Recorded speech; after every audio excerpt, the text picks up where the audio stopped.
어머니, 아버지 구독과 좋아요 한 번씩 눌러주세요. 오늘의 사연 시작합니다. 안녕하세요. 제 이름은 박성우, 올해 72입니다. 지금 이 이야기를 하고 있는 곳은 강원도 속초의 작은 바닷가 마을입니다. 제가 새롭게 시작한 인생의 터전이죠. 하지만 불과 2년 전까지만 해도 저는 서울 노원구의 한 아파트에서 아들 가족과 함께 살고 있었어요. 제 인생은 36년간 중학교 수학 교사로 살아왔습니다. 칠판 앞에 서서 아이들에게 피타고라스 정리를 가르치고 방정식 푸는 법을 알려주던 그 시절이 제 인생의 전부였죠. 지금도 기억나요. 첫 발령받던 날의 설렘. 25, 갓 대학을 졸업한 청년이었던 제가 서울 노원구의 한 중학교 교단에 섰던 그날. 선생님, 이 문제 어떻게 풀어요? 여기를 이렇게 하면 되는 거야. 학생들의 눈이 반짝이며 문제를 이해하는 그 순간이 정말 좋았습니다. 36년 동안 수없이 많은 학생들을 가르쳤어요. 어떤 아이들은 제자로 남아 지금도 명절 때마다 연락을 주고받죠. 선생님, 저 기억하세요? 3학년 2반 김민수입니다. 그럼 기억하지. 네가 수학을 제일 못했잖아. 그런데 결국 공대를 갔더라.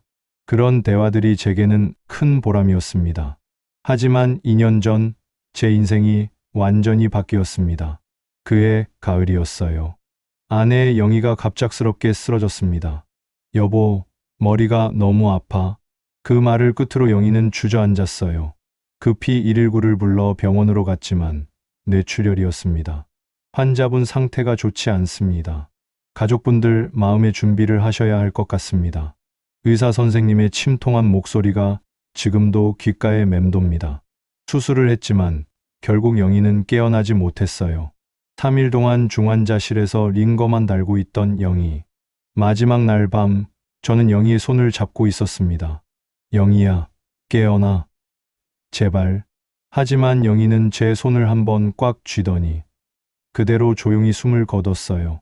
43년을 함께한 반려자가 그렇게 떠났습니다. 장례를 치르는 3일 동안 저는 넋을 잃고 있었어요. 아버지, 괜찮으세요?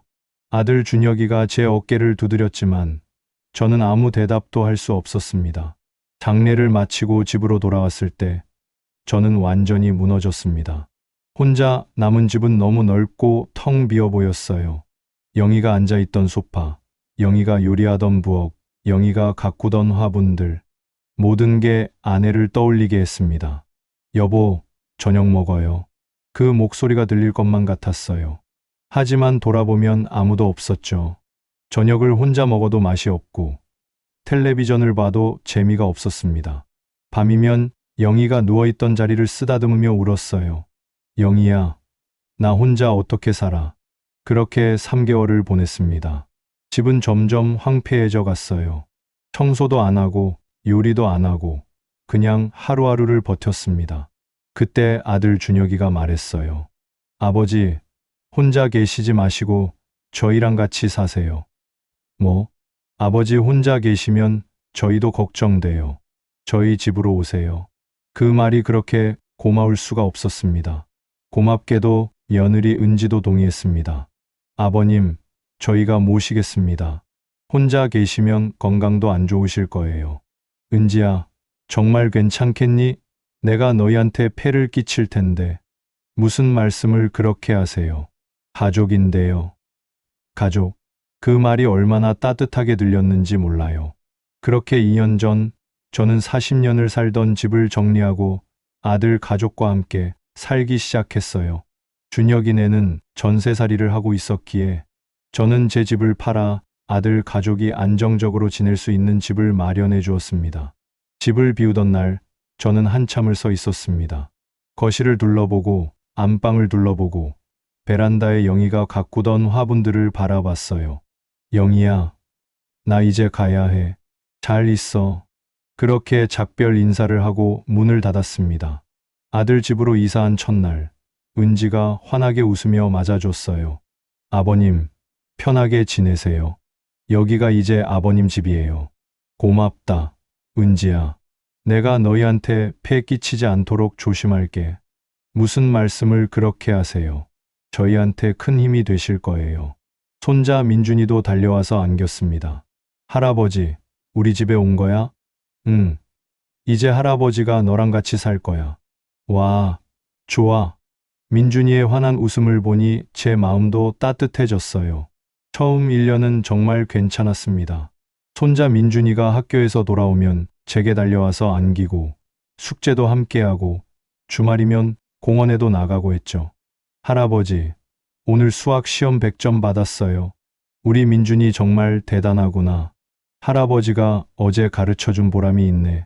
할아버지가 최고예요. 이런 대화들이 제게는 새로운 삶의 이유가 되었습니다. 은퇴 후 상실감에 빠져 있던 제게, 그리고 아내를 잃고 방황하던 제게 민준이는 새로운 희망이었어요. 은지도 처음에는 저를 잘 대해줬습니다. 아버님, 정말 고마워요. 아버님이 계셔서 저도 마음 편히 일할 수 있어요. 아버님 요리 솜씨는 정말 최고예요. 시어머님한테 배우셨나 봐요. 민준이가 아버님을 진짜 좋아해요. 최고의 할아버지세요. 그런 말들을 들을 때마다 제 마음은 따뜻해졌습니다. 아, 내가 여기서 필요한 사람이구나. 내가 이 가족에게 도움이 되는구나. 매일 아침 6시에 일어나서 간단한 아침을 준비했습니다. 준혁이가 좋아하는 된장찌개를 끓이고 은지가 다이어트 중이라고 하면 칼로리 낮은 반찬들을 준비했어요. 민준이가 소풍 갈 때면 도시락도 정성스럽게 쌌습니다. 요즘은 현장학습이라고 하더군요. 아이가 좋아하는 계란말이며 소시지를 예쁘게 넣어서 말이죠. 할아버지가 싸준 도시락이 제일 맛있어요. 민준이의 그 말 한마디면 새벽 일찍 일어나는 피로도 다 날아갔습니다. 청소며 빨래며 집안일도 제가 도맡았어요. 은지는 직장 다니느라 바쁘고 준혁이도 회사 일이 많다고 하니까 제가 할 수 있는 일을 하는 게 당연하다고 생각했거든요. 아버님, 죄송해요. 저희가 너무 아버님한테만 맡기는 것 같아서요. 뭔 소리야, 은지야. 이런 일은 내가 하는 게 당연하지. 너희는 돈 버는 게 더 중요하고. 정말로 그렇게 생각했어요.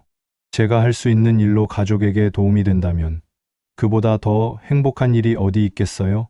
그런데 언제부터였을까요? 어느 날 아침 식탁에 앉아 있는데 묘한 기분이 들었습니다.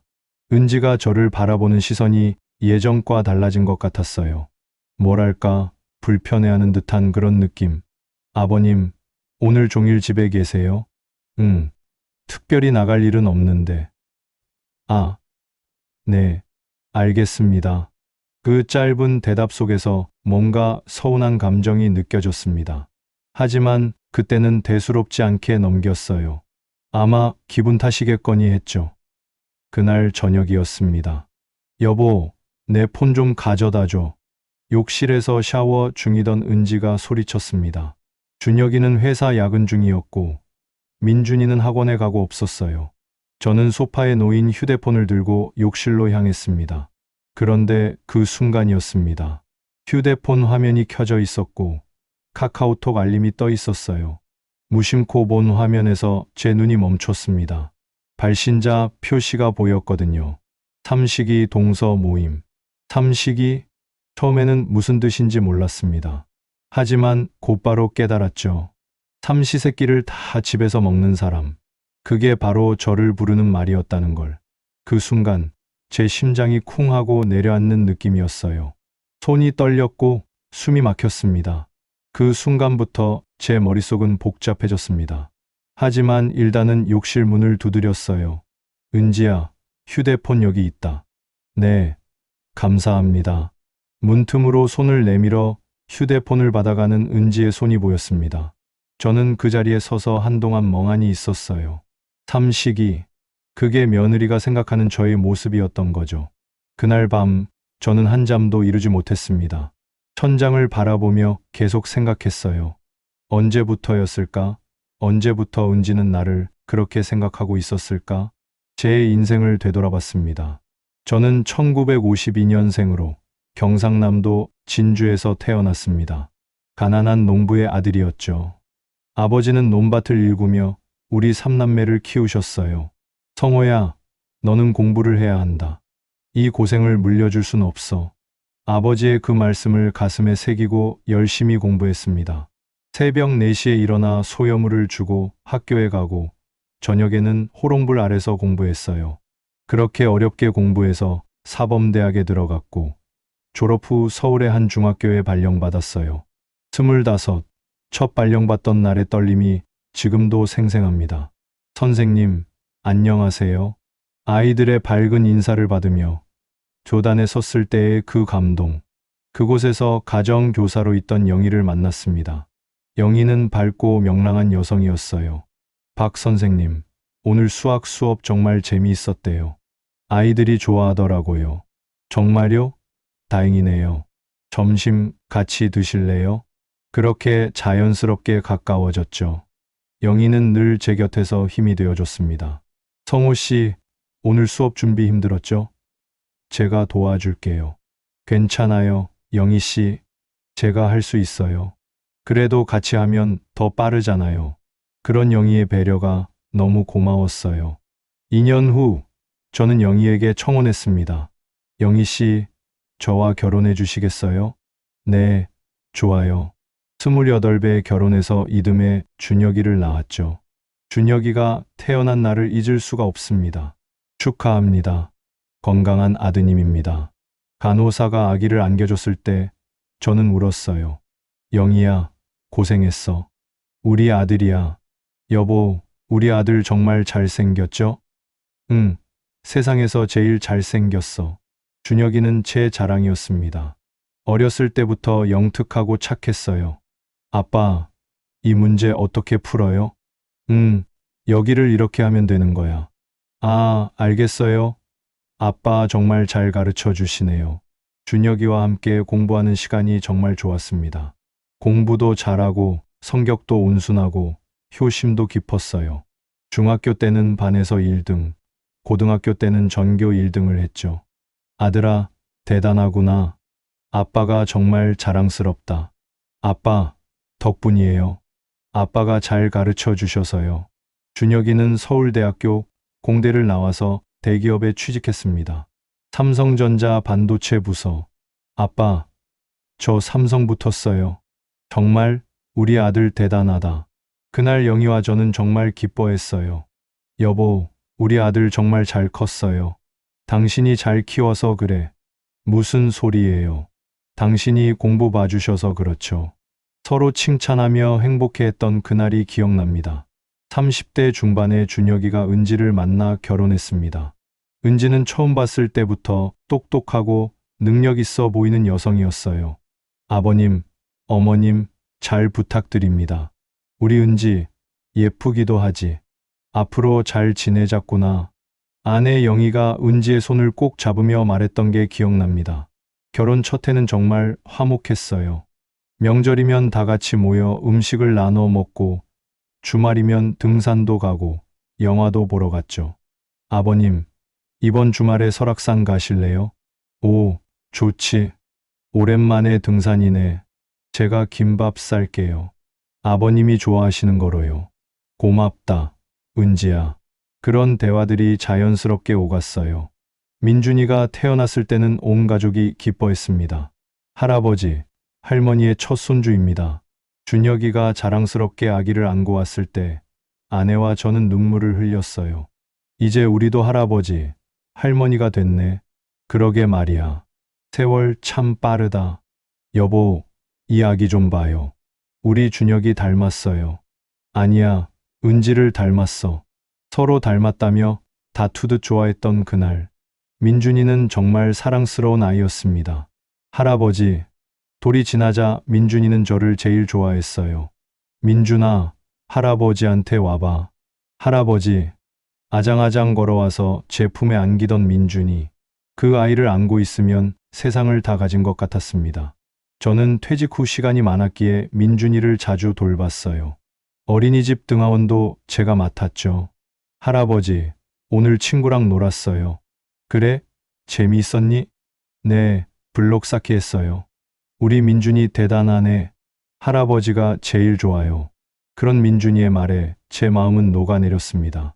하지만 2년 전 아내 영희가 갑작스럽게 쓰러졌습니다. 뇌출혈이었어요. 여보, 여보. 아무리 불러도 대답이 없었습니다. 급히 119를 불러 병원으로 옮겼지만 의사 선생님은 고개를 저었습니다. 가족분들 마음의 준비를 하셔야 할 것 같습니다. 그날 밤 영희는 제 손을 잡고 조용히 눈을 감았습니다. 43년을 함께한 아내가 그렇게 떠났어요. 장례를 치르고 난 후 저는 완전히 무너졌습니다. 혼자 남은 집은 너무 넓고 텅 비어 보였어요. 영희가 앉아있던 소파, 영희가 요리하던 부엌, 영희가 가꾸던 화분들, 모든 게 아내를 떠올리게 했습니다. 영희야, 나 혼자 어떻게 살아? 매일 밤 그렇게 울었습니다. 3개월 동안 저는 거의 폐인처럼 지냈어요. 밥도 제대로 안 먹고 씻지도 않고 그냥 소파에 누워 천장만 바라봤습니다. 아버지, 이러시면 안 돼요. 준혁이가 걱정스러운 표정으로 말했지만 저는 아무 말도 할 수 없었어요. 그때 준혁이가 제안했습니다. 아버지, 혼자 계시지 마시고 저희랑 같이 사세요. 정말 괜찮겠니? 네, 아버지. 은지도 동의했어요. 아버지가 혼자 계시면 저희도 걱정돼요. 그렇게 저는 40년을 살았던 집을 정리하고 아들 집으로 이사했습니다. 짐을 옮기는 날, 은지가 환하게 웃으며 맞아줬어요. 아버님, 편하게 지내세요. 여기가 이제 아버님 집이에요. 고맙다, 은지야. 내가 너희한테 폐 끼치지 않도록 조심할게. 무슨 말씀을 그렇게 하세요? 가족인데요. 가족. 그 말이 얼마나 따뜻하게 들렸는지 몰라요. 처음 몇 달은 정말 행복했습니다. 아침마다 일어나서 가족들 밥을 차려주고, 민준이를 학교에 데려다주고, 집안 청소를 하고, 저녁을 준비하는 일상이 보람찼어요. 아버님이 계셔서 정말 좋아요. 은지가 가끔 그런 말을 해줬을 때 저는 뿌듯했습니다. 내가 이 집에 도움이 되는구나. 명절 때는 더욱 그랬어요. 아버님, 명절 음식 준비 어떻게 하죠? 내가 도와줄게. 어머니한테 배운 게 있으니까. 정말요? 감사합니다. 은지와 함께 명절 음식을 준비하며 이야기 나누는 시간이 좋았어요. 아버님, 어머님은 어떤 분이셨어요? 영희는 정말 좋은 사람이었어. 항상 밝고 긍정적이고. 이야기하다 보면 영희가 그리웠지만 은지가 곁에 있어서 덜 외로웠습니다. 하지만 시간이 지날수록 조금씩 달라지기 시작했어요. 아주 미묘하게, 서서히. 어느 날 아침 제가 된장찌개를 끓이고 있는데 은지가 부엌으로 들어왔습니다. 아버님, 요즘 된장찌개를 너무 자주 하시는 것 같아요. 응? 준혁이가 좋아해서 그런데 저희는 담백한 걸 좋아하거든요. 매일 된장찌개는 좀. 그 말에 저는 당황했어요. 아, 그래? 그럼 뭘 해줄까? 됐어요, 아버님. 제가 알아서 할게요. 은지는 그렇게 말하고는 부엌을 나갔습니다. 처음에는 며느리도 입맛이 있으니까 하고 넘겼어요. 또 어떤 날은 제가 빨래를 하고 있는데 은지가 말했습니다. 아버님, 빨래는 제가 할게요. 아버님 방식이랑 저희 방식이 달라서요. 그래? 내가 뭘 잘못했니? 아니에요. 그냥 제가 하는 게 나을 것 같아서요. 그런 일들이 점점 많아졌습니다. 제가 하는 일 하나하나에 지적이 들어오기 시작했어요. 아버님, 청소는 이렇게 하시면 안 돼요. 아버님, 민준이 숙제 봐주실 때 너무 엄격하게 하지 마세요. 아버님, 음식간이 너무 세요. 매번 이렇게 하시면 안 돼요. 요즘은 그렇게 안 해요. 같은 말들이었습니다. 마치 제가 시대에 뒤떨어진 사람, 틀린 방식으로 살아온 사람처럼 느껴졌어요. 그래도 저는 참았습니다. 며느리 입장에서는 시아버지가 하는 일이 마음에 안 들 수도 있다고 생각했거든요. 게다가 이 집은 아들 가족의 집이니까 제가 맞춰가는 게 당연하다고 여겼어요. 그래, 은지야. 내가 조심하마. 앞으로는 내 방식대로 할게. 하지만 마음 한편으로는 서운함이 쌓여갔습니다. 36년간 교사로 살면서 수많은 학생들과 학부모들에게 인정받았던 제가 이 집에서는 왜 이렇게 무능한 사람, 취급을 받아야 하는지 이해할 수 없었어요. 특히 민준이와 관련된 일에서 그런 느낌이 더 심했습니다. 할아버지, 숙제 도와주세요. 그래, 민준아. 할아버지가 봐줄게. 그런데 은지가 보더니 말하는 거예요. 아버님, 민준이 숙제는 제가 볼게요. 아버님 방식이랑 학교에서 가르치는 방식이 달라서 민준이가 헷갈려 해요. 그 말을 들었을 때 정말 마음이 아팠어요. 36년간 학생들을 가르쳐 온 제가 제 손자 하나 제대로 못 가르친다는 소리로 들렸거든요. 그래, 알겠어. 은지야, 네가 봐줘. 그렇게 말하고는 제 방으로 들어와서 혼자 울었습니다. 왜 이렇게 서러운지, 왜 이렇게 무력한 기분이 드는지 이해할 수 없었어요. 시간이 흐를수록 저는 이 집에서 점점 작아지는 느낌이었습니다. 제가 할 수 있는 일들이 하나둘씩 줄어들고 존재감도 점점 없어지는 것 같았어요. 그날 밤 저는 잠을 이룰 수 없었습니다. 삼식이 동서 모임. 그 단어가 계속 머릿속을 맴돌았어요. 삼시세끼를 다 집에서 먹는 사람. 그게 며느리가 저를 부르는 방식이었다니. 침대에 누워 천장만 바라봤습니다. 옆방에서는 민준이의 고른 숨소리가 들렸어요. 내가 뭘 잘못했지? 내가 정말 그렇게 짐이 되는 존재인가? 다음날 아침, 저는 평소보다 일찍 일어났습니다. 6시가 되기 전에 부엌으로 나가 조용히 아침 준비를 시작했어요. 준혁이가 좋아하는 계란말이를 만들고 시금치나물을 무치고 된장찌개를 끓였습니다. 아니, 된장찌개는 안 되겠죠. 은지가 싫어하니까. 그래서 대신 미역국을 끓였어요. 아버님, 일찍 일어나셨네요. 은지가 부엌으로 들어왔습니다. 잠이 안 와서. 아버님, 요즘 피곤하신가 봐요. 얼굴이 안 좋아 보여요. 은지의 목소리는 평소처럼 밝았지만 제게는 달리 들렸어요. 나를 삼식이라고 부르는 사람의 목소리구나. 그날부터 저는 은지의 말과 행동을 다른 시각으로 보기 시작했습니다. 예전 같으면 그냥 넘겼을 일들이 이제는 다르게 보였어요. 예를 들어 제가 거실에서 텔레비전을 보고 있으면 은지가 지나가면서 한마디씩 했습니다. 아버님, 볼륨 좀 낮춰주세요. 민준이 공부하는데 방해돼요.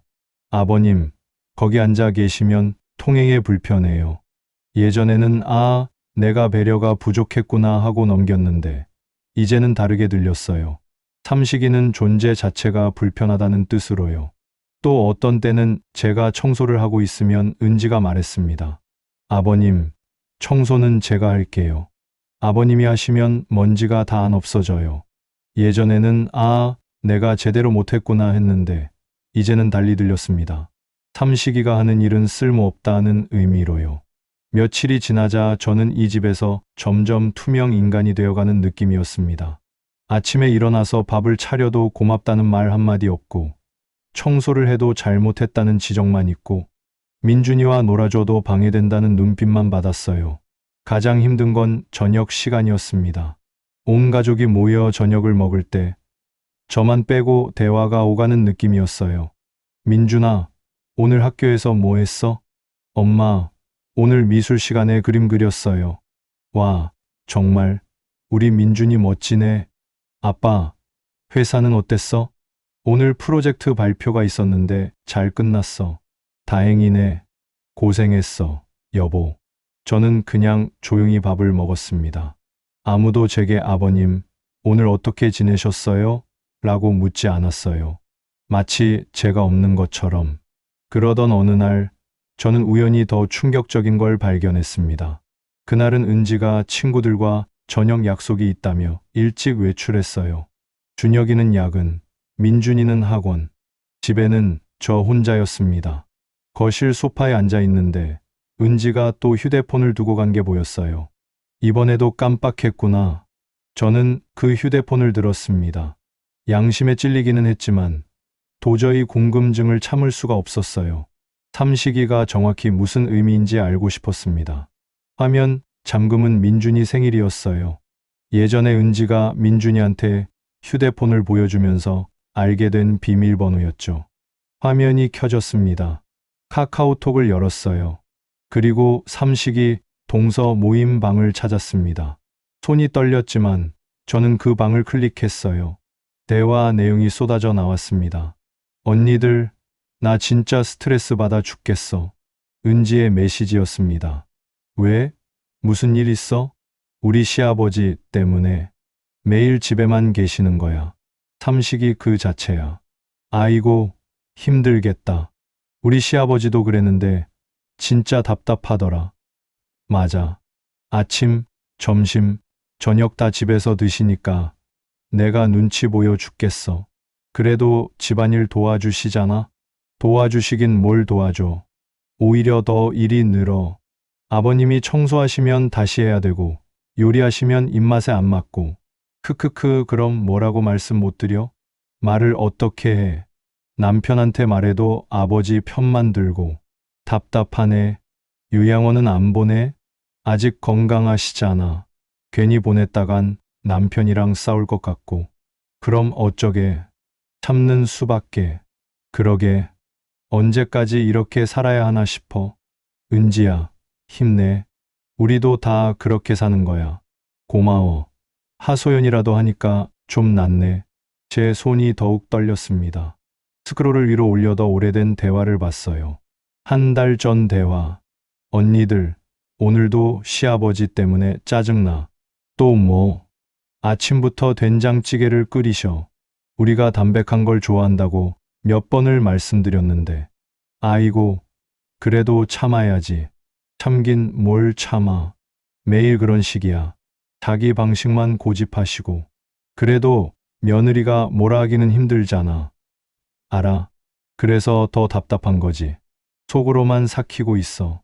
우리 시어머니도 그랬는데 나중에는 요양원 가셨어. 부럽다. 우리 시아버지는 언제 가실까? 크크크, 건강하시면 오래 사시겠지. 정말 답답해. 집에만 계시니까 숨이 막혀. 2주 전 대화. 언니들, 시아버지가 민준이 숙제 봐주신다는데 좋은 거 아니야? 문제는 옛날 방식으로 가르치신다는 거야. 요즘 학교 방식이랑 달라서 민준이가 헷갈려해. 그럼 뭐라고 해? 어떻게 말해? 아버님, 그렇게 가르치시면 안 돼요라고? 힘들겠다. 그냥 네가 다시 가르쳐. 그래야겠지. 아이고, 이중 고생이야. 은지야, 삼식이들은 다 그래. 참아. 일주일 전 대화.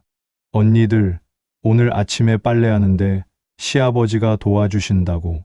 좋은 거 아니야? 문제는 세탁기 돌리는 방식이 다르다는 거지. 내가 분리 세탁하는데 그냥 다 넣으시는 거야. 어머, 그럼 옷 상하겠네. 맞아. 그래서 내가 다시 빼서 했어. 그랬더니 서운해 하시더라고. 아이고, 진짜 답답하시겠다. 맞아. 차라리 안 도와주시는 게 나을 것 같아. 크크크, 그래도 그렇게 말은 못 하잖아. 알아. 그래서 더 짜증나. 3일 전 대화. 언니들, 시아버지가 하루 종일 집에 계시니까 진짜 답답해. 외출은 안 하시고 거의 안 하셔. 가끔 산책 나가시는 게 전부야. 그럼 하루 종일 집에? 응. 아침 먹고 텔레비전 보시고 점심 먹고 낮잠 자시고 저녁 먹고 삼식이 크크크. 맞아. 완전 삼식이지. 은지야, 그래도 좀만 참아. 나이 드시면 어쩔 수 없잖아. 알아. 근데 진짜 힘들어. 집에서 혼자 있고 싶을 때도 있는데 항상 계시니까. 숨 막히겠다. 맞아.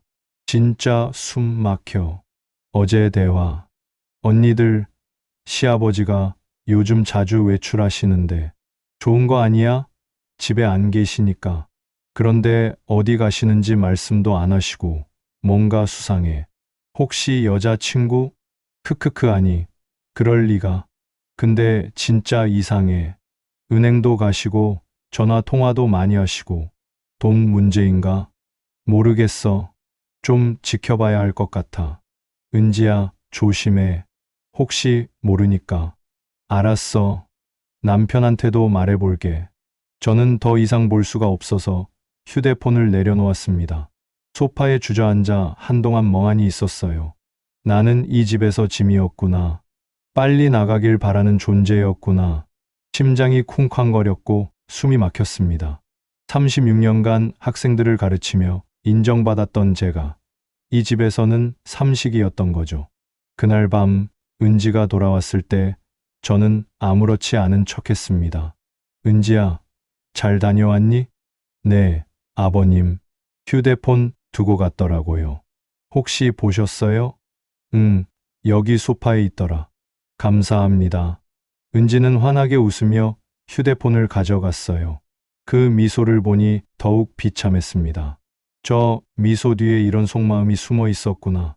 다음 날부터 저는 제 행동을 바꿔보기로 했습니다. 아침을 일찍 먹고 산책을 나갔어요. 점심도 밖에서 먹고 저녁에만 집에 들어왔습니다. 삼식이라는 소리를 안 듣으려면 집에서 밥을 안 먹으면 되겠지. 그렇게 일주일을 보냈습니다. 하지만 은지의 반응은 예상과 달랐어요. 아버님, 요즘 자주 외출하시네요. 어디 다니세요? 그냥 동네 산책하고 도서관도 가고. 그러세요? 근데 점심은 밖에서 드세요? 그냥 간단하게.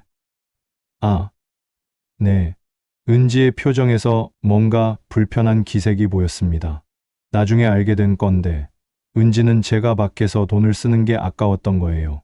차라리 집에서 드시지, 왜 밖에서 돈을 쓰시나, 그런 생각이었던 거죠.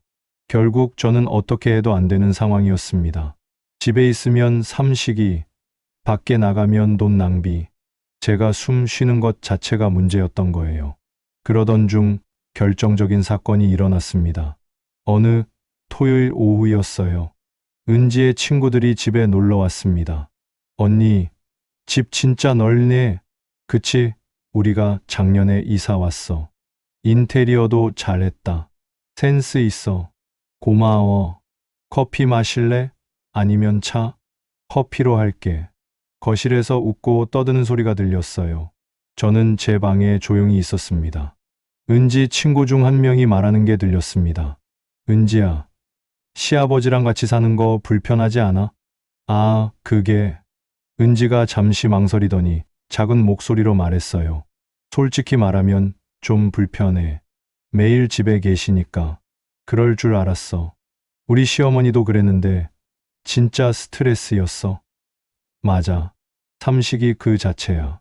아침, 점심, 저녁 다 집에서 드시잖아. 크크크, 삼식이 크크크. 여러 명이 웃는 소리가 들렸습니다. 그래도 참아야지. 남편 아버지인데. 알아. 그래서 더 힘든 거야. 말도 못하고. 은지야, 혹시 요양원 알아봤어? 아직은. 남편이 허락 안 할 것 같아. 나중에라도 알아봐. 우리 시어머니는 요양원 가시고 나서 진짜 편해졌어. 그래? 나도 알아봐야겠다. 제 가슴이 철렁 내려앉았습니다. 요양원. 그게 은지가 생각하는 제 미래였던 거죠. 손이 떨렸고 눈물이 났어요. 내가 이렇게까지 무시받아야 하나. 그날 저녁, 저는 결심했습니다. 더 이상은 안 되겠다. 이렇게 살 수는 없어. 그날 밤, 저는 오랜 친구에게 전화를 걸었습니다.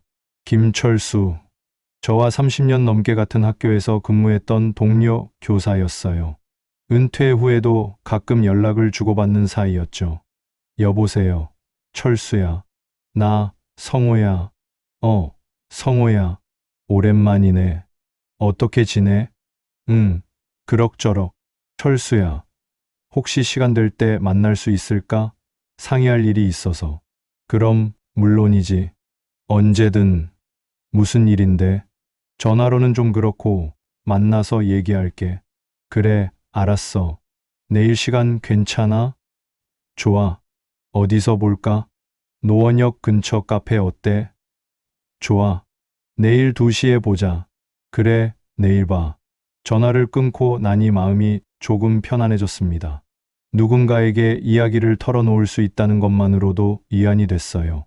다음 날, 저는 일찍 나가 카페로 향했습니다. 약속 시간보다 30분 일찍 도착했어요. 커피를 주문하고 창가 자리에 앉아 밖을 바라봤습니다. 사람들이 분주하게 오가는 거리. 모두들 자신의 삶을 살아가고 있었어요. 나도 내 삶을 살아야 하는데. 성호야. 철수가 들어왔습니다. 30년 넘게 함께 일했던 동료 앞에서 제 속마음을 털어놓기는 처음이었어요. 철수야, 나 정말 힘들어. 철수는 제 표정을 보더니 심각한 얼굴이 되었습니다. 무슨 일이야? 건강에 문제라도 있어? 건강은 괜찮은데. 며느리 문제야. 저는 그동안 있었던 일들을 차근차근 설명했습니다. 삼식이라고 저장된 일부터 시작해서 은지의 이중적인 태도, 친구들 앞에서의 대화, 그리고 제가 느끼는 소외감까지 모든 걸 다 털어놨어요. 철수는 제 이야기를 끝까지 들어준 후 한참 동안 말이 없었습니다.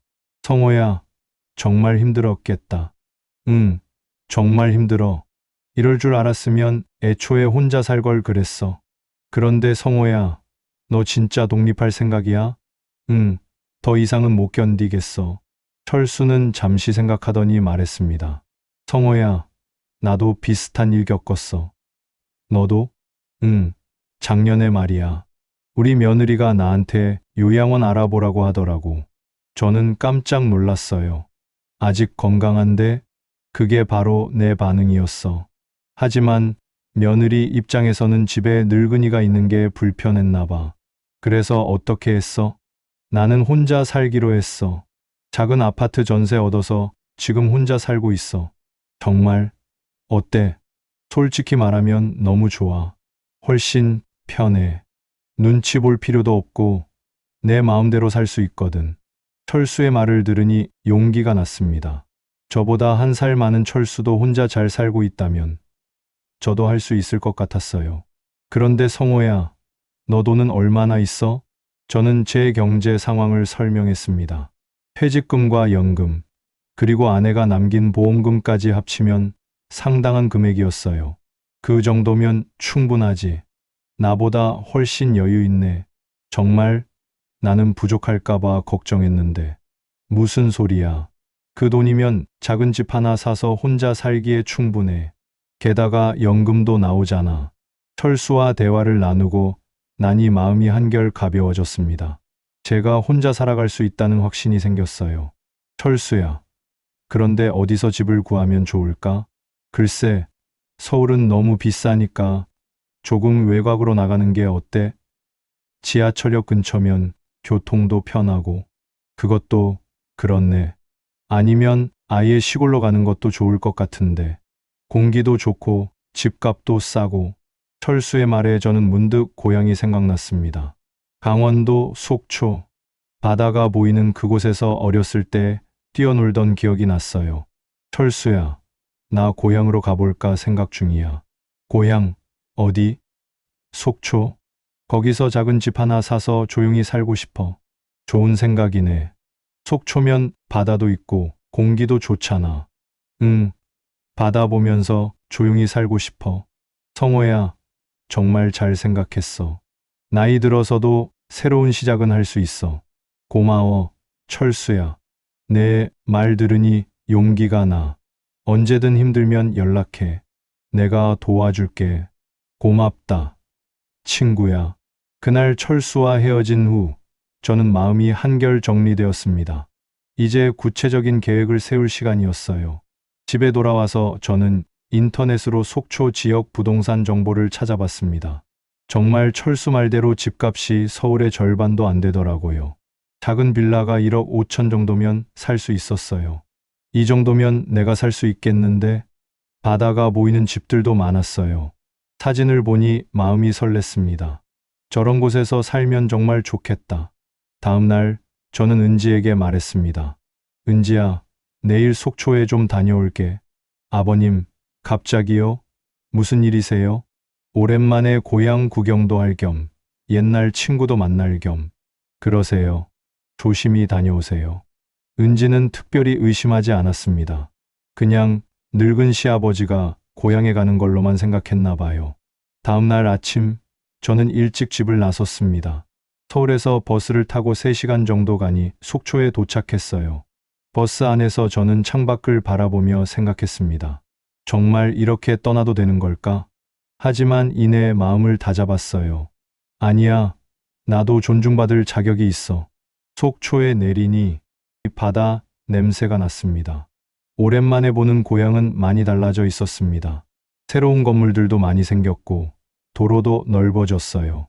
하지만 바다는 여전히 그 자리에 있었습니다. 파도 소리를 들으니 마음이 편안해졌어요. 저는 미리 알아둔 부동산으로 향했습니다. 어서 오세요. 무엇을 도와드릴까요? 집을 보러 왔는데요. 바다가 보이는 작은 빌라를 찾고 있습니다. 아, 네. 예산은 어떻게 되시나요? 1억 5천 정도까지는 괜찮습니다. 그 정도면 좋은 집들이 많이 있어요. 제가 몇 군데 안내해 드릴게요. 부동산 직원과 함께 집을 보러 다녔습니다. 첫 번째 집은 너무 낡았고, 두 번째 집은 바다가 안 보였어요.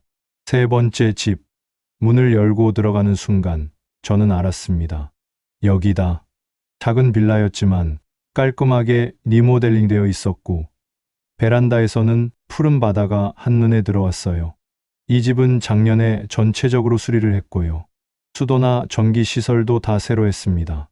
베란다에서 바다가 보이는 게 이 집의 장점이에요. 부동산 직원의 설명을 들으니 더욱 마음에 들었습니다. 베란다에 서서 바다를 보니 눈물이 났어요. 여기서 새로운 인생을 시작하는 거야. 가격은 어떻게 되나요? 1억 3천입니다.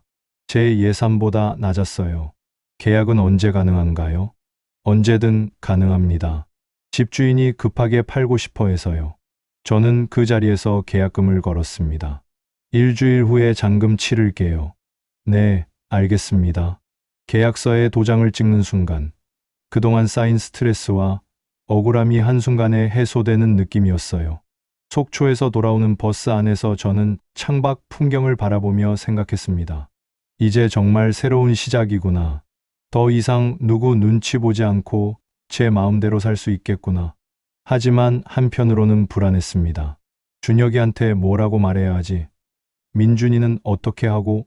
여러 생각이 머릿속을 맴돌았어요.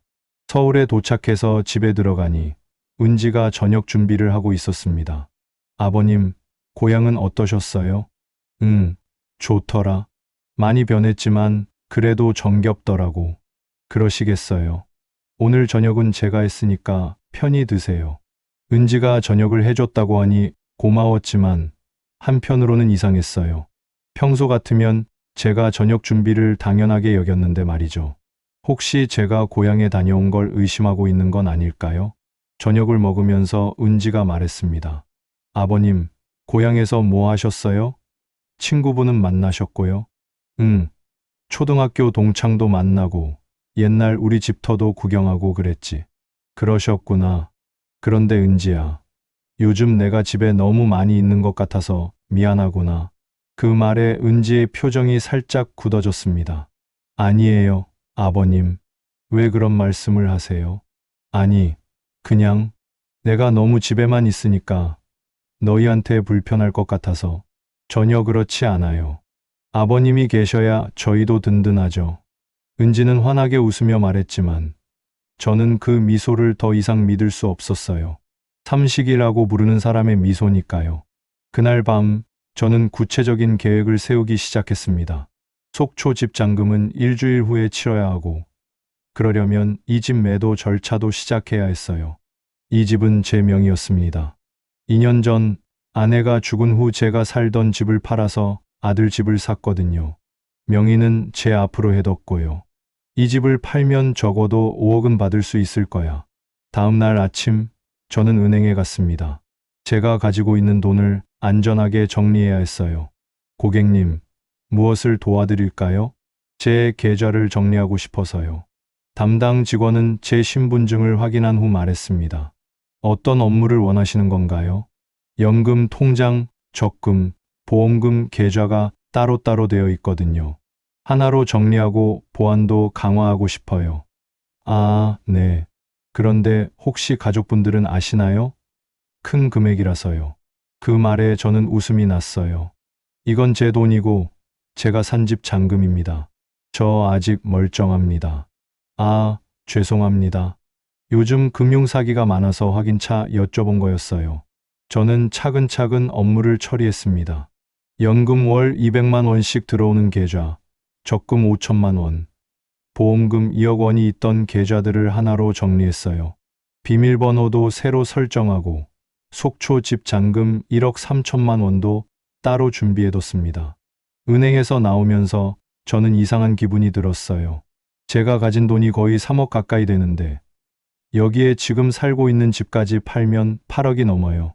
이 나이에 이 정도 재산이면 어디서든 당당하게 살 수 있을 텐데 왜 그동안 눈치를 보며 살았을까?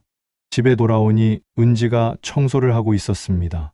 아버님, 어디 다녀오셨어요? 응, 은행 좀 갔다 왔어.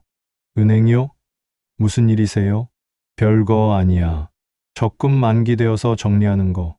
은지는 제 대답에 별다른 의심 없이 고개를 끄덕였습니다. 하지만 저는 은지의 눈빛에서 뭔가 다른 걸 느꼈어요. 예전 같으면 제가 은행에 간다고 해도 관심도 없었을 텐데 오늘은 유독 신경 쓰는 것 같았거든요. 그날 오후 저는 부동산에 전화를 걸었습니다. 여보세요. 이 집 매도하고 싶은데요. 아, 네. 주소가 어떻게 되세요? 주소를 알려주니 부동산 중개인이 말했습니다. 아, 그 지역이요. 요즘 재개발 얘기가 있어서 가격이 많이 올랐어요. 얼마나요? 지금 시세로는 5억 5천 정도 될 것 같습니다. 금매로 내놓으시면 5억은 확실하고요. 생각보다 많이 올랐더군요. 2년 전 3억 5천에 샀던 집이 지금은 5억 5천. 매도하는데 시간이 얼마나 걸릴까요? 지금 시장 상황이 좋아서 매수 대기자도 있습니다. 바로 가능해요. 그럼 매도 의뢰를 넣고 싶은데요. 네, 언제든 오세요. 서류 준비해 드릴게요. 전화를 끊고 나니 마음이 한결 가벼워졌습니다. 이제 정말로 구체적인 계획이 잡혔어요. 한 달 후면 이 집을 떠날 수 있겠구나. 그런데 그날 저녁 뜻밖의 일이 벌어졌습니다.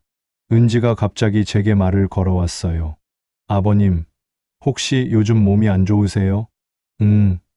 왜? 자꾸 외출하시고 뭔가 준비하시는 것 같아서요.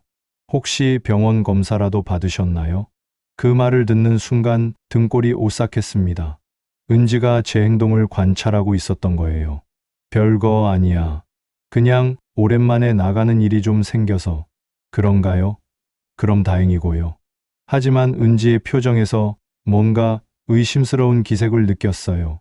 혹시 제가 뭔가 계획하고 있다는 걸 눈치챈 건 아닐까요? 그날 밤 저는 더 조심해야겠다고 생각했습니다. 은지가 의심하기 시작하면 계획이 틀어질 수도 있으니까요. 며칠 후 저는 부동산에 가서 매도 준비를 했습니다. 중개업자는 신중하게 말했어요. 선생님, 이 집이 선생님 단독 명의 맞죠? 네, 맞습니다. 그럼 바로 계약 가능합니다. 매수자가 나타났을 때 즉시 계약할 수 있도록 미리 계약서를 작성해 두시겠어요? 그게 가능한가요? 네, 요즘 많이 그렇게 합니다. 5억 이상이면 바로 계약하시겠다고 하셨으니 조건에 맞는 매수자 나오면 즉시 진행할 수 있어요. 좋습니다. 그렇게 해주세요. 저는 매도 계약서에 제 정보를 미리 기입했습니다. 내 집인데 왜 가족 동의가 필요하냐며 단호하게 말했어요. 집으로 돌아오는 길에 저는 묘한 기분이 들었어요. 이제 정말로 돌이킬 수 없는 길을 가고 있구나. 하지만 후회는 없었어요. 오히려 속이 시원했습니다. 그런데 집에 들어가니 이상한 장면이 펼쳐졌어요. 은지가 제 방 앞에서 서성이고 있었거든요. 은지야, 뭐 하고 있니? 아, 아버님, 어디 다녀오셨어요? 동네 마트 좀 갔다 왔는데. 그런가요? 그런데 아버님, 요즘 자주 나가시네요. 그 말에는 분명한 의심이 담겨 있었어요. 저는 최대한 자연스럽게 대답했습니다. 나이 들어서 집에만 있으니까 답답해서 그래. 그러시구나. 그런데 아버님, 혹시 저희한테 말씀 안 하신 일이 있으신가요? 드디어 본색을 드러내는군요. 저는 은지의 눈을 똑바로 바라봤습니다. 무슨 뜻이야? 아니에요. 그냥 혹시나 해서요.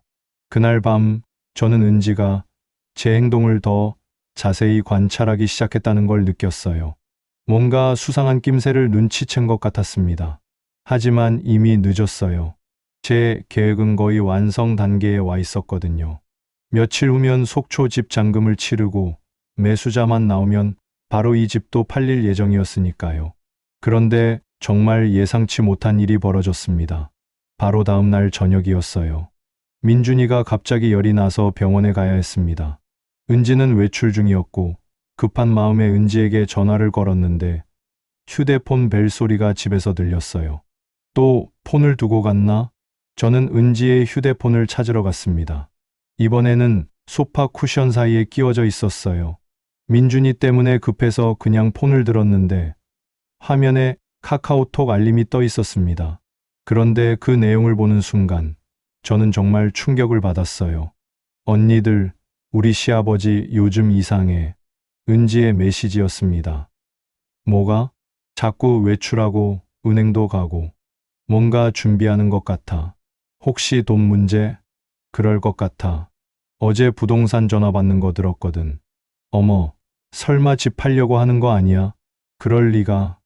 이 집은 아버님 명의이긴 한데. 은지야, 조심해. 자칫하면 큰일 나. 알아. 남편한테 말해야 하나? 당연하지. 빨리 말해. 제 손이 덜덜 떨렸습니다. 은지는 제 계획을 눈치채고 있었던 거예요. 그리고 이미 친구들과 대책을 논의하고 있었던 거죠. 저는 더 이상 참을 수 없었습니다. 민준이 병원은 나중에 준혁이한테 맡기고 저는 은지의 휴대폰을 들고 거실로 갔어요. 소파에 앉아서 기다렸습니다. 30분쯤 지나자 은지가 집에 돌아왔습니다. 아버님, 민준이는요? 준혁이가 데리고 병원 갔어. 아, 네. 그런데 아버님, 왜 제 휴대폰을? 저는 휴대폰 화면을 은지에게 보여줬습니다. 이게 뭐니? 은지의 얼굴이 순간 하얗게 질렸습니다. 아버님, 그게 너 내 계획 알고 있었구나. 그리고 친구들한테 상의하고 있었고. 아버님, 오해예요. 저는 그냥 오해? 뭐가 오해야? 저는 화면을 스크롤 올려서 예전 대화도 보여줬어요. 여기 봐. 삼식이라는 게 뭐지? 은지는 말문이 막힌 듯 아무 말도 하지 못했습니다. 너는 나를 삼식이라고 불렀어. 삼시세끼를 다 집에서 먹는 사람이라고. 아버님, 그건 제가 화가 나서 한 말이에요. 진심이 아니었어요. 진심이 아니라고? 저는 더 위로 스크롤해서 다른 대화들도 보여줬어요. 언제 가실까? 유양원은 안 보내? 매일 집에만 계시니까 답답해. 이것도 다 진심이 아니야? 은지가 눈물을 흘리기 시작했습니다. 아버님, 정말 죄송해요. 제가 잘못했어요. 그때 준혁이가 민준이를 데리고 집에 들어왔어요. 무슨 일이에요? 왜 이렇게 분위기가? 준혁이는 우리를 번갈아 보며 상황을 파악하려 했습니다. 준혁아, 너 이거 봐. 저는 휴대폰을 준혁이에게 건넸어요. 준혁이가 화면을 보더니 얼굴이 굳어졌습니다. 은지야, 이게 뭐야? 여보, 그게 아버지를 삼식이라고 불렀어? 준혁이의 목소리가 떨렸습니다. 여보, 나도 그때는 스트레스를 받아서. 스트레스? 아버지가 뭘 잘못하셨는데? 여보, 이해해줘. 매일 집에 계시니까 나도 좀 힘들었어. 그 말을 들은 준혁이가 한숨을 쉬었습니다. 아버지, 죄송합니다. 제가 몰랐어요. 저는 아들을 바라봤습니다. 준혁아, 너는 알고 있었니? 은지가 나를 이렇게 생각하고 있다는 걸? 아니요, 전혀 몰랐어요. 정말? 네, 아버지. 제가 알았으면 당연히 말렸을 거예요. 하지만 저는 그 말을 믿을 수 없었어요. 그런데 너는 왜 한 번도 내게 아버지, 오늘 어떻게 지내셨어요? 라고 묻지 않았니? 준혁이는 할 말을 잃었습니다. 왜 한 번도 내가 이 집에서 행복한지 물어보지 않았어? 아버지, 저는 아버지가 편하실 거라고 생각했어요. 편하다고? 나를 삼식이라고 부르는 사람이 있는 집에서? 그 순간 민준이가 제 다리를 붙잡았습니다. 할아버지, 왜 화났어요? 엄마가 뭐 잘못했어요? 그 순진한 질문에 제 가슴이 미어졌습니다. 하지만 이미 돌이킬 수 없었어요. 민준아, 할아버지는 화난 게 아니야. 그냥 슬플 뿐이야. 저는 방으로 들어가 미리 준비해둔 서류들을 꺼냈습니다. 거실로 나와 식탁 위에 서류들을 펼쳤어요. 이게 뭐예요, 아버지? 준혁이가 물었습니다. 속초에 산 집 계약서야. 뭐라고요? 일주일 후면 잔금 치러. 그리고 이 집도 팔 거야. 은지와 준혁이의 얼굴이 동시에 굳어졌습니다. 아버지, 진심이세요? 응, 진심이야. 그럼 저희는 어떻게 해요? 너희가 알아서 해. 이제 내 인생은 내가 살 거야. 은지가 제 앞에 무릎을 꿇었습니다. 아버님, 제발 용서해 주세요. 제가 정말 잘못했어요. 용서? 저는 차갑게 웃었어요. 그동안 나를 삼식이라고 불렀잖아. 그걸 어떻게 용서해? 아버님, 정말 죄송해요. 다시는 그런 일 없을게요. 하지만 저는 더 이상 그 말을 믿을 수 없었어요. 은지야, 너는 지금도 뭘 잘못했는지 모르고 있어. 아니에요, 아버님. 제가 잘못 생각했어요. 아니야. 너는 들켜서 미안할 뿐이지. 진짜로 뭘 잘못했는지는 몰라. 준혁이가 급히 말했습니다. 아버지, 그래도 이렇게까지 하실 필요는 없잖아요. 없다고? 그동안 삼식이라고 불린 게 괜찮다고? 아니, 그게 아니라, 준혁아, 너도 마찬가지야. 너는 아내 편만 들었잖아. 준혁이는 할 말을 잃었습니다. 저는 다시 한번 단호하게 말했습니다. 내일 부동산에 가서 매매 계약 확정할 거야. 한 달 안에 이 집에서 나갈 준비해. 아버지, 정말로요?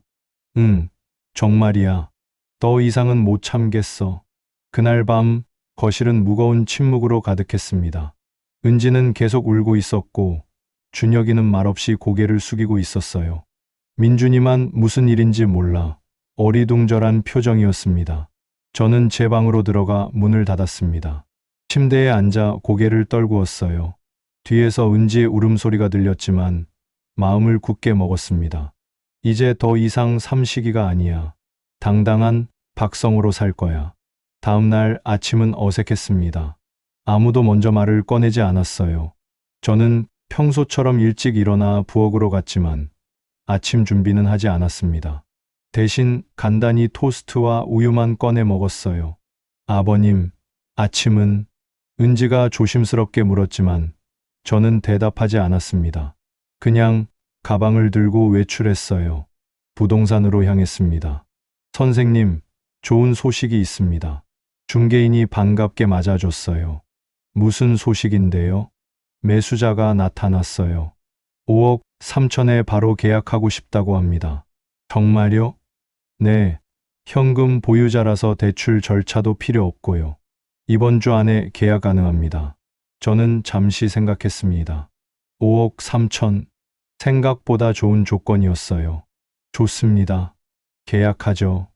감사합니다, 선생님. 그럼 내일 계약서 작성하시겠어요? 네, 내일 오전에 올게요. 부동산을 나와 은행으로 향했습니다. 속초 집 잔금 1억 3천만 원을 송금해야 했거든요. 은행 창구에서 업무를 처리하는데 직원이 물었습니다.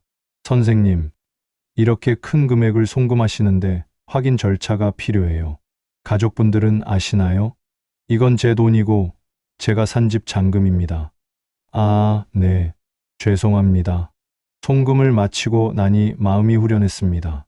이제 속초 집은 완전히 내 거야. 집으로 돌아오는 길에 슈퍼마켓에 들렀어요. 민준이가 좋아하는 과자와 준혁이가 좋아하는 안주를 샀습니다. 마지막이니까. 집에 도착하니 은지가 거실에서 기다리고 있었어요. 아버님, 어디 다녀오셨어요? 부동산이랑 은행. 정말로 계약하신 거예요? 응. 한 달 후면 이 집 비워야 해. 은지의 얼굴이 창백해졌습니다. 아버님, 정말 저희를 떠나실 거예요? 응. 제가 아무리 사과해도 소용없는 거죠. 저는 은지를 바라봤습니다. 은지야, 이미 늦었어. 그동안 쌓인 상처는 사과로 치유되지 않아. 아버님, 나는 더 이상 여기서 살 수 없어. 저는 은지를 바라봤습니다. 은지야, 너는 미안하다고 말하지만 진짜로 뭘 잘못했는지 알아? 제가 아버님을 삼식이라고 부른 거요. 그뿐이야? 은지는 대답하지 못했습니다. 너는 그동안 나를 짐으로 생각했어. 내가 하는 모든 일을 무시하고 내 존재 자체를 불편해했지. 아버님, 그리고 가장 나쁜 건 너는 내 앞에서는 다른 사람이었다는 거야. 은지가 고개를 숙였습니다. 나는 더 이상 그런 대우를 받으며 살고 싶지 않아. 그날 저녁 마지막 가족 식사를 했습니다. 제가 직접 만든 불고기와 된장찌개, 그리고 여러 반찬들. 맛있게 드세요. 민준이가 한 입 먹더니 말했습니다. 할아버지, 이거 정말 맛있어요. 그래, 할아버지가 정성껏 만들었어. 할아버지 음식이 제일 맛있어요. 그 말에 은지가 눈물을 흘렸습니다. 아버님, 제가 정말 잘못했어요. 아버님 음식이 정말 맛있는데 제가 몰랐어요. 저는 아무 말도 하지 않았습니다. 식사를 마친 후 준혁이가 말했습니다. 아버지, 정말로 속초로 가시는 거예요? 응, 저희가 찾아뵐 수는 있나요? 저는 잠시 생각했습니다. 당분간은 혼자 있고 싶어. 알겠습니다, 아버지. 그날 밤 저는 마음속으로 결심을 굳혔습니다. 내일부터는 정말 새로운 삶이 시작되는 거야. 다음 날 아침 저는 평소보다 일찍 일어났습니다. 5시 반. 아직 모두가 잠든 시간이었어요. 저는 조용히 부엌으로 가서 마지막 아침을 준비했습니다. 준혁이가 좋아하는 계란말이, 은지가 좋아하는 샐러드, 민준이가 좋아하는 소시지. 마지막이니까 정성껏 만들고 싶었어요. 계란을 풀면서 눈물이 났습니다. 이게 정말 마지막이구나. 하지만 후회는 없었어요. 6시 30분, 가족들이 하나둘씩 일어났습니다. 아버님, 벌써 일어나셨어요? 은지의 목소리는 어제와 달리 조심스러웠습니다. 응, 잠이 안 와서. 아버님, 밥이나 먹어. 식기 전에. 식탁에 둘러앉았지만 아무도 먼저 수저를 들지 않았어요. 제가 먼저 밥을 뜬 후에야 다들 조심스럽게 식사를 시작했습니다. 침묵 속에서 수저 부딪는 소리만 들렸어요. 할아버지, 오늘 어디 가요? 민준이가 물었습니다. 응, 할아버지 중요한 일이 있어서. 무슨 일?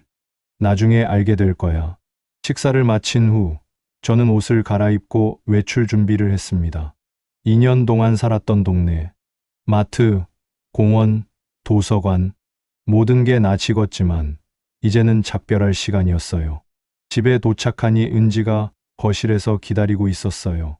짐을 싸는데 40년 인생이 캐리어 2개에 들어가더군요. 옷 몇 벌, 아내의 사진, 민준이가 그려준 그림 몇 장, 그리고 제가 아끼던 책들. 할아버지, 뭐 하세요? 민준이가 방문을 열고 들어왔습니다. 할아버지 짐 싸는 거야. 왜요? 어디 가요? 할아버지는 새로운 집으로 가는 거야. 나도 같이 갈래요. 민준이의 눈에 눈물이 고였습니다. 민준아, 너는 엄마 아빠랑 있어야 해. 싫어요. 할아버지랑 같이 살고 싶어요. 민준이가 제 다리를 붙잡고 울었습니다. 제 눈에도 눈물이 났어요. 민준아, 할아버지가 자주 연락할게. 약속해.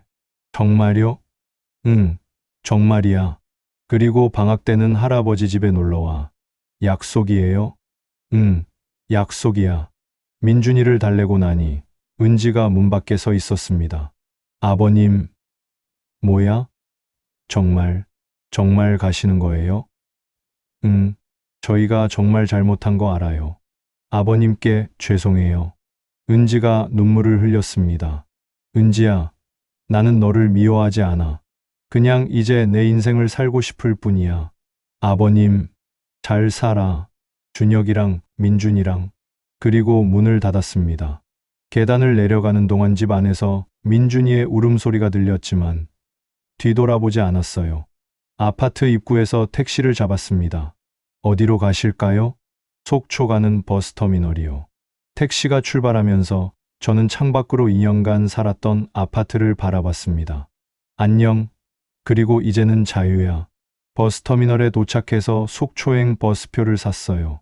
3시간 후면 새로운 삶이 시작될 거예요.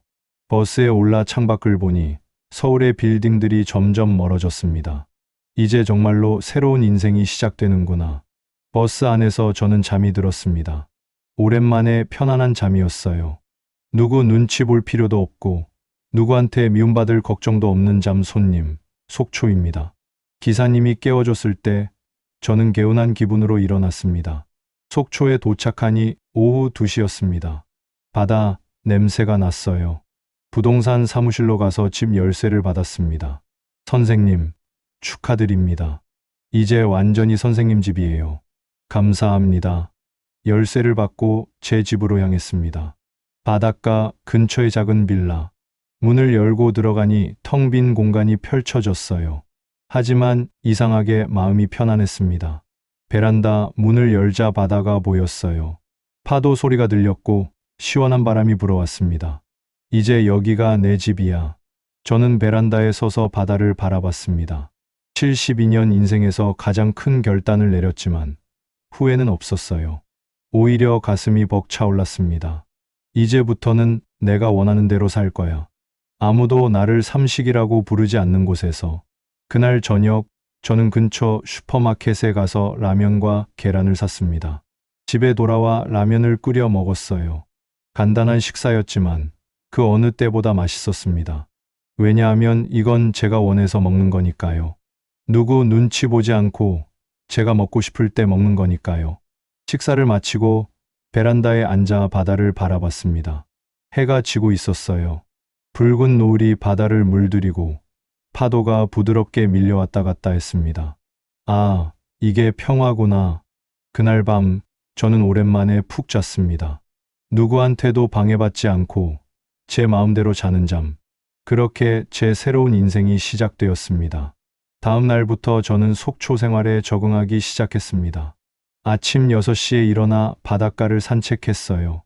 파도 소리를 들으며 걷다 보면 마음이 편안해졌습니다. 동네 사람들도 하나둘씩 인사를 건네기 시작했어요. 새로 이사 오셨어요? 네, 서울에서 왔습니다. 어서 오세요. 잘 지내시길 바랍니다. 그런 따뜻한 말들이 제게는 큰 위로가 됐어요. 속초에서의 삶이 시작된 지 벌써 6개월이 지났습니다. 그동안 정말 많은 일이 있었어요. 처음 한 달은 적응하느라 힘들었습니다. 낯선 동네, 아는 사람 하나 없는 곳. 가끔 외로움이 밀려왔지만 그래도 후회하지 않았어요. 왜냐하면 여기서는 제가 자유로웠으니까요. 아침에 일어나도 아무도 눈치 볼 필요 없고 하고 싶지 않은 일을 억지로 할 필요도 없었습니다. 두 번째 달부터는 동네 사람들과 친해지기 시작했어요. 옆집 할머니는 제가 혼자 산다는 걸 알고 가끔 반찬을 가져다 주셨고 아래층 아주머니는 속초 맛집을 알려주셨어요. 성호 씨, 서울에서 오셨다면서요? 여기 어때요? 네, 정말 좋아요. 공기도 맑고 조용하고 혼자 사시는 거 외롭지 않으세요? 전혀요. 오히려 더 편해요. 정말 그랬어요. 외롭기는커녕 오히려 더 자유로웠습니다. 세 번째 달부터는 동네 도서관에서 자원봉사를 시작했어요. 36년간 교사로 살았던 경험을 살려서 아이들 수학을 가르치기 시작했습니다. 선생님, 이 문제 어떻게 풀어요? 선생님이 봐줄게. 여기를 이렇게 하면 되는 거야. 아이들과 함께하는 시간이 정말 즐거웠어요. 서울에서는 손자 하나 제대로 가르치지 못한다고 무시당했는데 여기서는 36년 경험을 인정받고 있었거든요. 성호 선생님, 정말 감사합니다. 우리 아이가 수학을 좋아하게 됐어요. 천만에요. 제가 더 보람 있어요. 네 번째 달 준혁이에게서 전화가 왔습니다. 아버지, 저 준혁이에요. 잘 지내니? 네, 아버지. 그런데 말씀드릴 게 있어요. 준혁이의 목소리가 조심스러웠어요. 저 은지랑 이혼했어요. 저는 놀라서 물었습니다. 언제? 지난주에 법원에서 최종 판결이 났어요. 아버지가 떠나신 후에 많은 걸 깨달았거든요. 은지가 아버지한테 어떻게 했는지, 제가 얼마나 무심했는지. 그래서 많이 싸웠어요. 결국 견딜 수가 없었어요. 아버지한테 그렇게 했던 사람과 어떻게 같이 살 수 있겠어요? 저는 복잡한 마음이었습니다. 민준이는 제가 키우고 있어요. 작은 투룸으로 이사했고 민준이랑 단둘이 잘 살고 있습니다. 힘들겠구나. 괜찮아요, 아버지. 이게 제가 책임져야 할 부분이에요. 민준이는 잘 지내니? 할아버지 많이 보고 싶어 해요. 그 말에 제 가슴이 아팠습니다. 아버지, 혹시 민준이가 방학 때 속초에 가도 될까요? 저는 잠시 생각했습니다. 응, 좋아. 여름방학 때 오너라. 감사합니다, 아버지. 그렇게 전화를 끊고 나니 마음이 복잡했습니다. 하지만 제 선택을 후회하지는 않았어요. 5번째 달, 준혁이가 민준이를 데리고 왔습니다. 할아버지, 민준이가 달려와서 저를 안았어요. 우리 민준이 많이 컸네. 할아버지, 보고 싶었어요. 저는 민준이를 꼭 안아줬습니다. 일주일 동안 민준이와 함께 바닷가를 거닐고 낚시도 하고 맛있는 음식도 먹었어요. 할아버지, 여기 너무 좋아요. 그래, 할아버지도 여기가 좋아. 할아버지 행복해 보여요. 응, 할아버지 정말 행복해. 민준이가 돌아가는 날 준혁이가 말했습니다. 아버지, 정말 죄송했습니다. 제가 무심했어요. 괜찮아, 준혁아. 이제 다 지나간 일이야. 아버지가 여기서 행복하시니까 저도 마음이 놓여요. 너도 잘 살아라. 민준이 잘 키우고. 네, 아버지. 자주 올게요. 그렇게 가족과의 관계도 새로운 국면을 맞이했습니다. 완전히 끊어진 건 아니지만 예전처럼 눈치 보며 사는 관계도 아니었어요. 서로 적당한 거리를 두고 존중하며 지내는 관계. 그게 더 건강한 것 같았습니다. 6번째 달부터는 취미 생활도 시작했어요. 낚시를 배우고 바둑도 두고 서예도 시작했습니다. 성호 씨, 서예 솜씨가 좋으시네요. 아니에요. 아직 배우는 중이에요. 겸손하시네. 이 정도면 훌륭해요. 서울에서는 제가 뭘 해도 인정받지 못했는데 여기서는 모든 게 새로웠고 재미있었어요. 이제 속초에서의 6개월이 흘렀습니다. 완전히 정착했다고 말할 수 있어요. 이제 이곳이 제 집이고 이곳 사람들이 제 이웃이었어요. 요즘 저는 매일 아침 6시에 일어나서 바닷가를 산책합니다. 파도 소리를 들으며 걷다 보면 마음이 평온해져요. 아침을 먹고는 도서관에 가서 아이들을 가르치고 점심은 동네 식당에서 먹거나 집에서 간단하게 해 먹습니다. 오후에는 책을 읽거나 낚시를 가고 저녁에는 베란다에서 바다를 바라보며 하루를 정리해요. 누가 봐도 평범한 일상이지만 제게는 이게 가장 소중합니다. 왜냐하면 이건 제가 선택한 삶이니까요. 가끔 서울에서의 인연을 생각해보면 그때는 정말 어떻게 살았나 싶어요. 매일 새벽 6시에 일어나서 밥 차려주고 청소하고 빨래하고 아이 돌보고 그러면서도 감사하다는 말 한 번 제대로 못 들었어요. 오히려 하는 일마다 지적받고 시대에 뒤떨어진다고 무시당하고 급기야는 삼식이라고 불렸죠. 하지만 이제는 다 과거예요. 저는 더 이상 그런 대우를 받으며 살지 않아요. 며칠 전 동네 할머니가 그러더군요. 성호 씨, 처음 왔을 때랑 지금이랑 완전 다른 사람 같아요.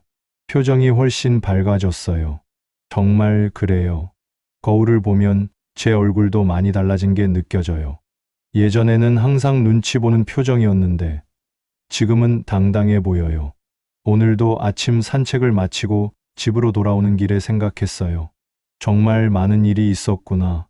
1년 전만 해도 상상도 못했던 삶을 살고 있구나.